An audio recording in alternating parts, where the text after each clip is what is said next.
नमस्कार। संगीत की जब हम बात करते हैं तो मन में एक अलग सा हर्ष या खुशी या एक पीस यानी शांति, सुकून का सा भाव उत्पन्न होता है। हर मनुष्य संगीत से कहीं न कहीं जुड़ा है। हम विद्यार्थी जीवन में देखें तो संगीत से हम शुरू से ही जुड़े रहते हैं, लेकिन यदि हम उसको विषय के तौर पर लेते हैं तो संगीत क्या है, यहाँ से हमारी शुरुआत होती है। यानी संगीत क्या है, ये संज्ञा क्या है। संगीत को पंडित शांगदेव ने संगीत रत्नाकर में कहा है कि गायन, वादन और नृत्य ये तीनों मिलाकर संगीत हैं।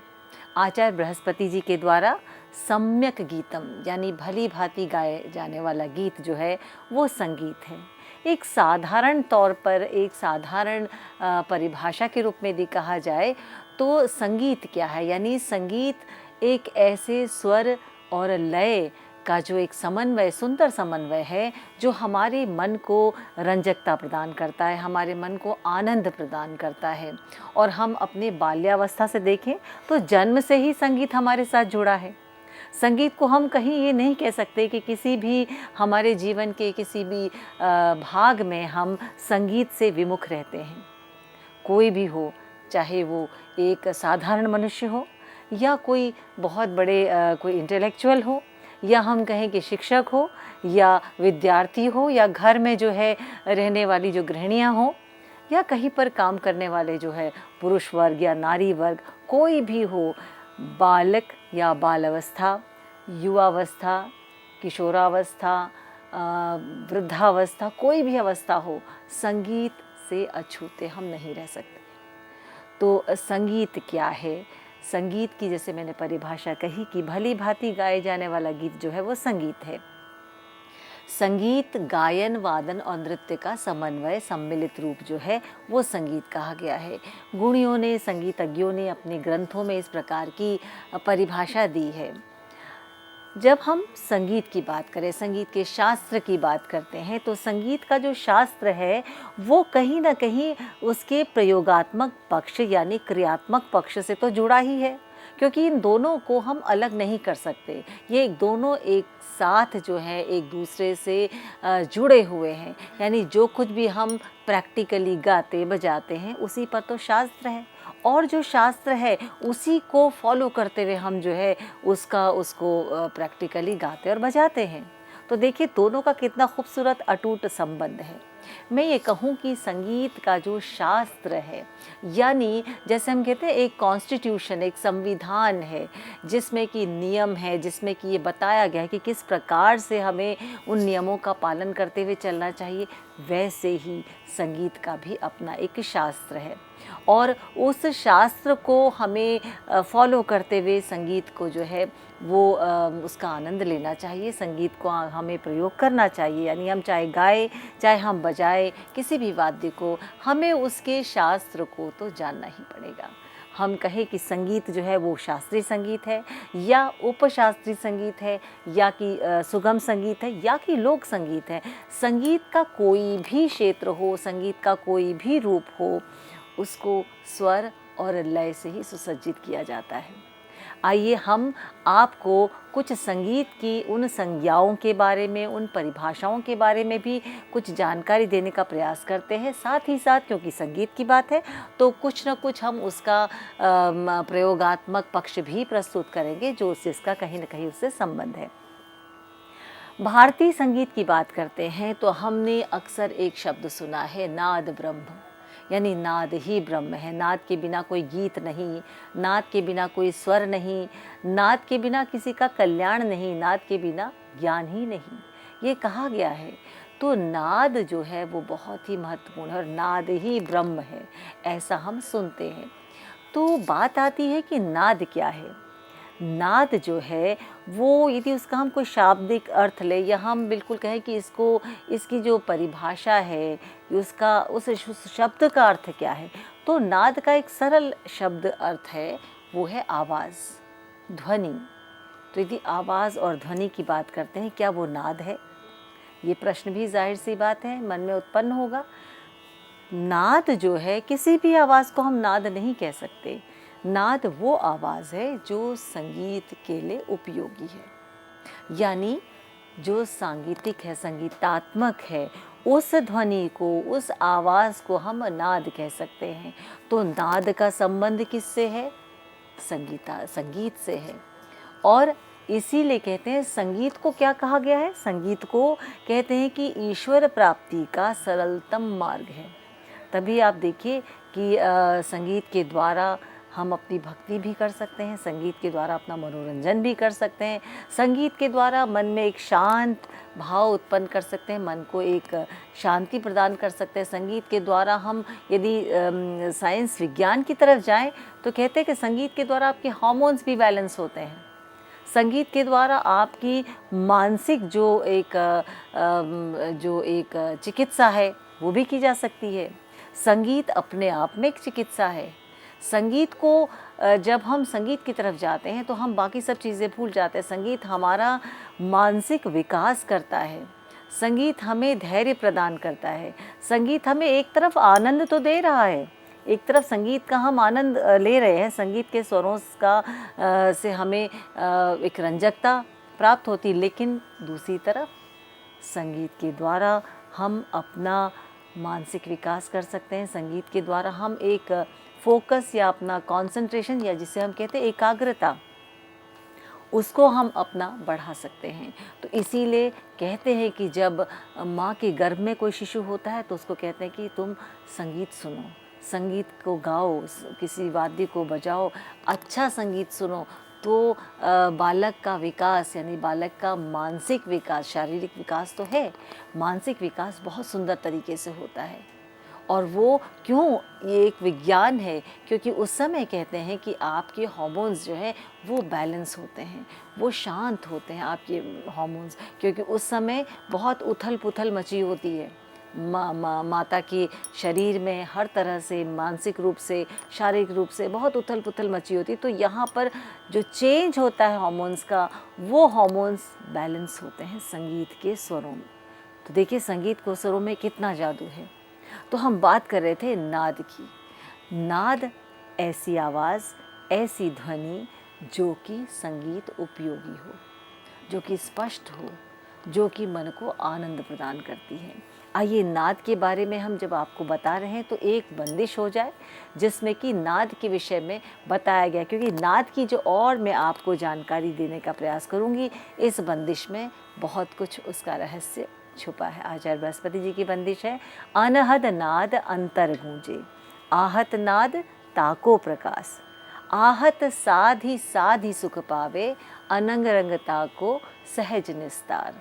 ये बंदिश है, बहुत सुंदर बंदिश है, अनहद नाद अंतर गूंजे।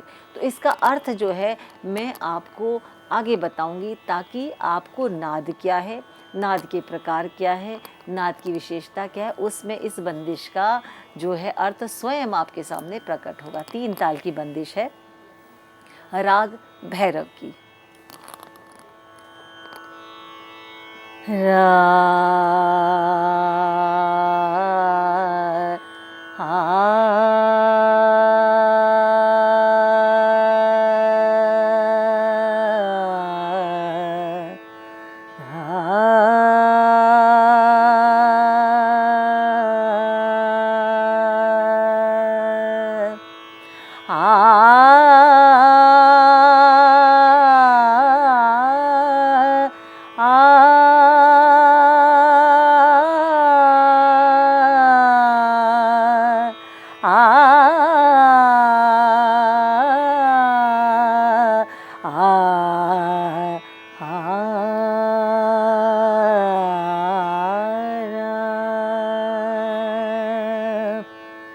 अनहद नाद अंतर गूंजे, अनहद नाद अंतर गूंजे, आहत नाद ताको प्रकाश, आहत नाद ताको प्रकाश।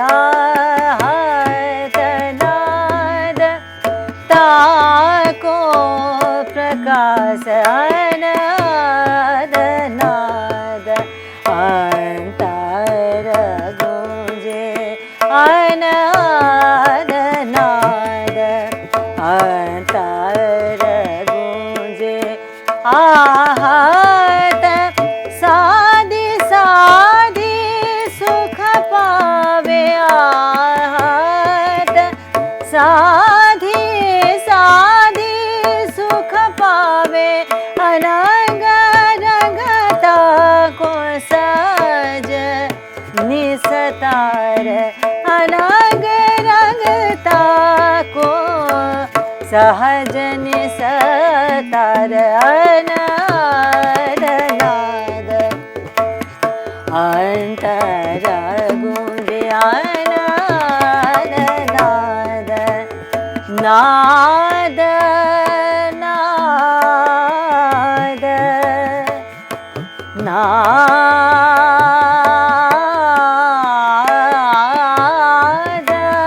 नाद अनहद नाद नाद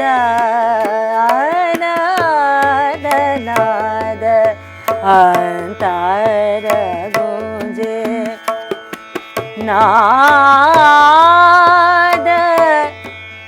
नाद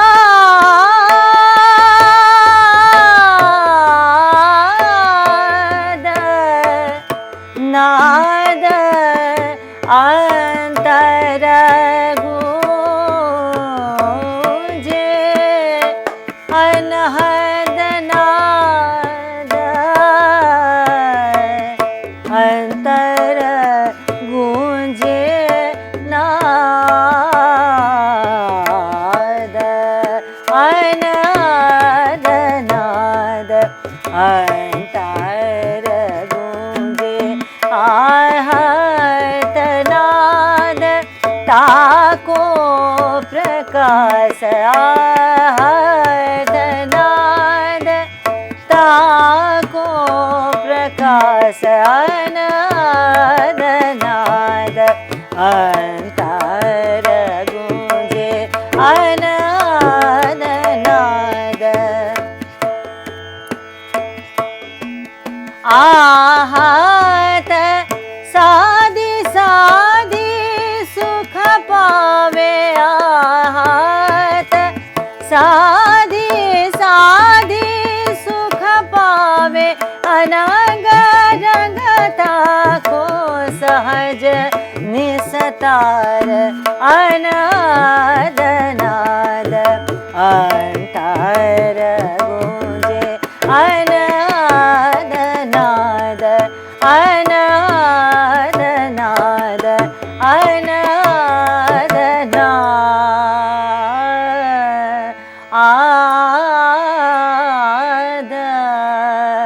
नाद।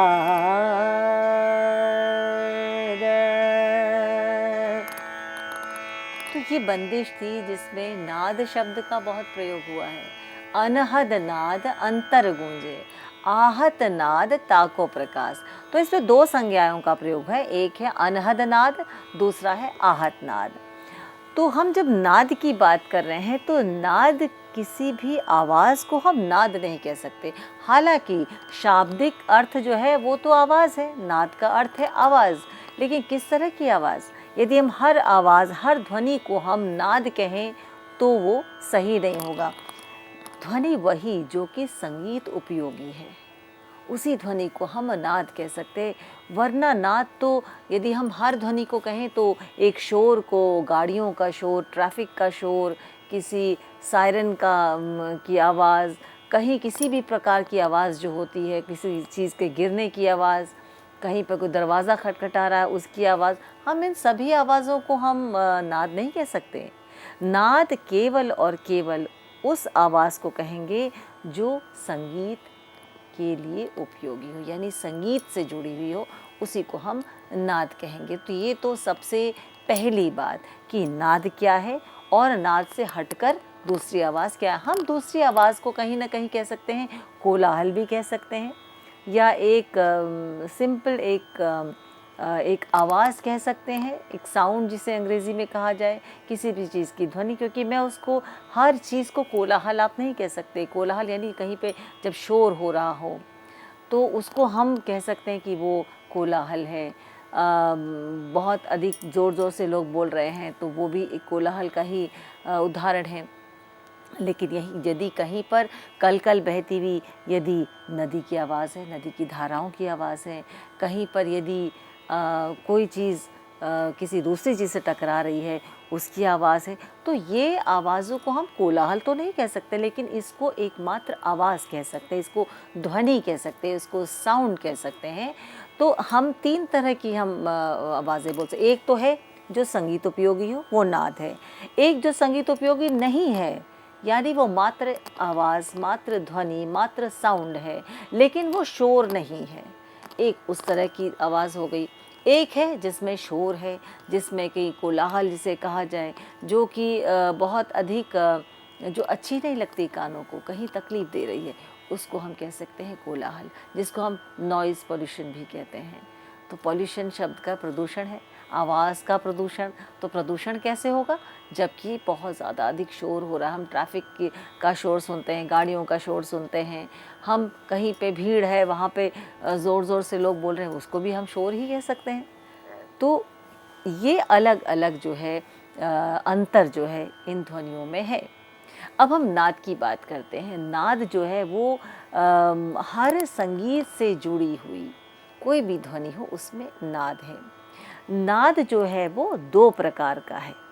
एक है जिसे हम अनहद नाद कहते हैं, और दूसरा जिसे हम आहत नाद कहते हैं। यानी नाद के दो प्रकार हैं, अनहद नाद और आहत नाद।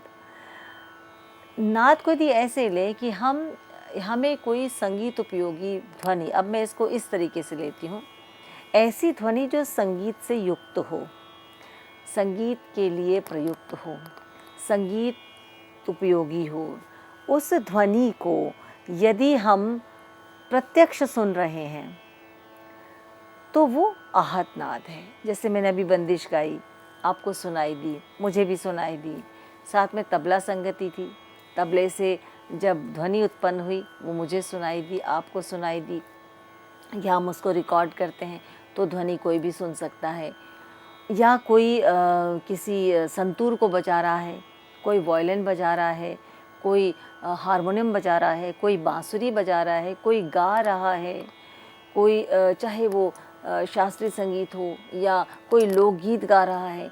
ये जो ध्वनियाँ हैं ये हमें अपने कानों से सुनाई देती हैं, और हमें ये भी पता चलता है कि ये किसकी ध्वनि है, क्या किसी गायक की है, या वादक और किस वाद्य यंत्र की ध्वनि है, वादक द्वारा किस वाद्य यंत्र को बजाया जा रहा है उसकी ध्वनि है। तो हमें ये सब अपने कानों से सुनाई देता है।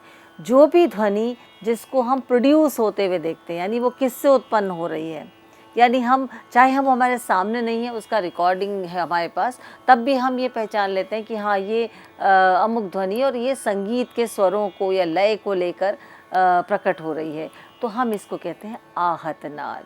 यानी आहत से हम कहीं पे हम उसके लिए प्रयास कर रहे हैं, चाहे हम तबले को बजाते हैं, चाहे हम ढोल को पीटते हैं, चाहे हम सिंथेसाइज़र बजाते हैं, चाहे हम बांसुरी बजाते हैं, चाहे हम वीणा बजाते हैं या हारमोनियम बजा रहे हैं, कुछ भी हम जब उसको बजाते हैं तो उससे ध्वनि उत्पन्न होती है।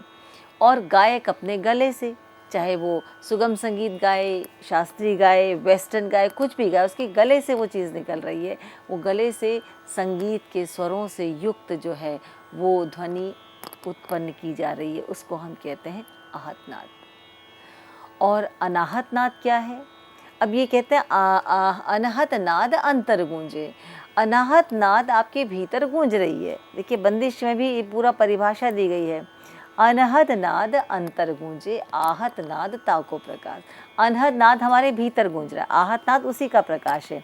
तो अनहद नाद जो है वो कौन सा नाद है? अनहद नाद ऐसा है जिससे हम कहते हैं ब्रह्मांड में एक ध्वनि है जो लगातार गूंज रही है। हमारे ऋषि मुनियों ने उसको जाना, उन्होंने ये कहा कि ये जो ध्वनि है वो ईश्वर की ध्वनि है, जो ब्रह्मांड में निरंतर जो है ध्वनि गूंजती रहती है, जो शायद हमारे भीतर भी है लेकिन हम उसको नहीं सुन सकते। वो ईश्वर का संगीत है, ऐसा कहा गया है।